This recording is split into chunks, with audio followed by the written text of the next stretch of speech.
à toutes et à tous, c'est Sandrino du site Réussir ses relations. Pourquoi les hommes ne veulent-ils pas s'engager? Pourquoi ne veulent-ils pas s'engager avec moi? Comment faire s'engager un homme? Ce sont des questions qui m'ont été posées cette semaine et auxquelles je réponds aujourd'hui dans cette vidéo. Pour répondre à ces questions, il faut tout d'abord définir ce que cache le mot engagement. Pour certaines personnes, l'engagement correspond au mariage. Pour d'autres, c'est le fait d'emménager ensemble et pour d'autres encore, c'est la décision d'avoir des enfants et une famille. Mais l'engagement peut aussi correspondre au simple fait de savoir ce que l'on veut, c'est-à-dire de décider à s'engager dans une relation longue et sérieuse. C'est-à-dire le contraire d'une relation où on vous dit « je ne sais pas ce que je veux ». Personnellement, j'estime que le minimum dans une relation de couple, c'est que les deux partenaires s'aiment et veuillent tous les deux une relation à long terme ensemble. Tout d'abord, je vous rappelle deux choses importantes.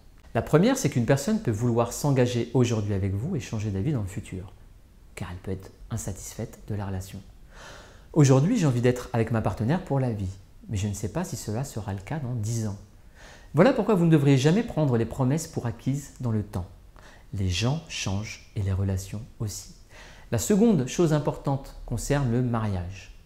Certaines femmes veulent se marier pour se sentir en sécurité dans la relation, une preuve d'engagement de leur partenaire. Je vais être très clair sur ce point. Rien ne pourra jamais vous assurer un engagement pour la vie de votre partenaire. Si vous souhaitez vous marier, faites-le par envie, mais pas par peur de vous faire quitter. Un engagement est avant tout moral. Si vous avez confiance en votre partenaire, s'il est sincère et s'il veut être avec vous aujourd'hui, profitez de cette belle histoire au présent sans vous poser trop de questions. Vous ne devez jamais agir par peur. Venons-en maintenant au cœur du sujet. Pourquoi certains hommes ne veulent-ils pas s'engager? Tout d'abord, je pense qu'il ne faut pas faire de généralité car c'est une erreur. Les hommes veulent s'engager autant que les femmes s'ils se sentent prêts et qu'ils sont avec une personne qui leur correspond.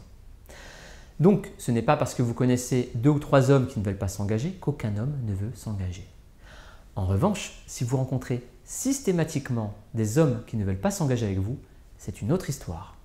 Si vous enchaînez les histoires courtes sans réussir à aller plus loin, il faut analyser la situation afin de comprendre si c'est du pur hasard ou si ce sont vos choix et vos attitudes qui peuvent provoquer cette situation. Et voici des raisons possibles à ce type de situation. Peut-être que vous choisissez des partenaires qui ne vous conviennent pas. Cela fonctionne donc à court terme, mais vous n'arrivez pas à construire une réelle connexion avec eux. Peut-être que vous choisissez des partenaires qui ne veulent pas la même chose que vous. Ils veulent une histoire courte et vous souhaitez une histoire longue. Vous leur plaisez physiquement, ils couchent avec vous, mais ne veulent pas aller plus loin. Vous jouez peut-être un rôle en début de relation pour leur plaire ou pour ne pas leur déplaire. Cela fonctionne au tout début, mais pas à moyen ou long terme lorsque vous voulez aller plus loin. Ou peut-être que vous avez tellement envie d'une relation sérieuse que vous vous mettez de la pression.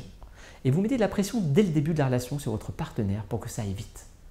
Et les partenaires fuient la pression et vous quittent rapidement. Peut-être également que vous êtes dans le besoin et ou dans la dépendance affective. À court terme, vos partenaires apprécient tout l'amour que vous leur donnez, mais au fur et à mesure, ils ressentent rapidement une pression étouffante et finissent par vous quitter. Comme vous le voyez, on trouve rapidement une cause à l'échec de nos débuts de relation. Il vous faut simplement faire un travail d'introspection et de remise en question. Gardez également à l'esprit qu'il faut parfois de nombreuses rencontres qui ne fonctionnent pas avant de trouver un partenaire avec qui vous aurez une belle relation à long terme. Alors, comment faire s'engager un homme? Si vous avez correctement lu le dernier chapitre, vous avez déjà une partie de la réponse à cette question. Et je vais vous donner un exemple simple et concret. Si vous prenez un homme qui ne se sent pas prêt pour une histoire longue et que vous essayez de le faire plier pour qu'il s'engage dans une histoire longue, cela ne fonctionnera pas. Deuxième exemple, si vous êtes la maîtresse d'un homme marié et que vous souhaitez qu'il s'engage alors qu'il ne veut pas quitter sa femme, vous avez choisi un homme qui n'était pas disponible et vous ne pouvez pas le forcer à faire ce qu'il ne souhaite pas. Donc, il y a plusieurs fondamentaux pour qu'un homme ait envie de s'engager avec vous. Il doit être disponible, il doit avoir envie d'une relation longue, il doit avoir envie de la même chose que vous, mariage, enfant, emménagement. Communiquez avec votre partenaire et essayez de le comprendre.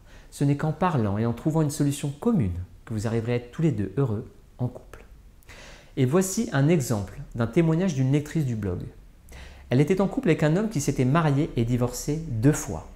Ils étaient ensemble depuis moins d'1 an. Elle voulait se marier avec lui, mais il n'en avait pas très envie, donc elle lui mettait la pression. Cette femme avait un objectif, se marier. Mais lui ne croyait plus dans le mariage puisqu'il avait été divorcé 2 fois. Conclusion, Vous ne devrez pas choisir un partenaire et le faire plier à votre objectif de vie sans prendre en considération sa vie et son historique. Dans l'exemple que je vous ai donné, la femme pensait à elle, à son envie, à son besoin de sécurité, mais elle ne prenait pas en considération l'autre et son historique. Et voici un dernier conseil. Si vous êtes heureuse dans votre vie sans homme, si vous êtes épanouie et bien dans votre peau, vous aurez plus de chances d'attirer les hommes et de leur donner envie de s'engager avec vous. Si vous êtes en demande et dans le besoin, si votre partenaire ressent de la pression plutôt que de la sérénité, il se posera des questions. Et s'il s'en pose, il aura beaucoup moins envie de s'engager. Pour cette raison, l'épanouissement personnel est important dans la réussite de vos relations amoureuses et dans votre bien-être au quotidien. En résumé, si vous êtes dans le besoin d'amour, les hommes seront moins intéressés que si vous vous sentez bien dans votre peau en tant que célibataire. Donc, prenez soin de vous, aimez-vous et les hommes auront plus envie d'aller plus loin et de s'engager avec vous. Voilà, j'en ai terminé pour aujourd'hui. Je vous remercie de m'avoir écouté. Si vous avez apprécié, n'hésitez pas à en parler à vos amis, à aller voir mon site internet ou à vous abonner à ma chaîne YouTube. C'était Sandrino du site Réussir ses relations et je vous dis à très bientôt.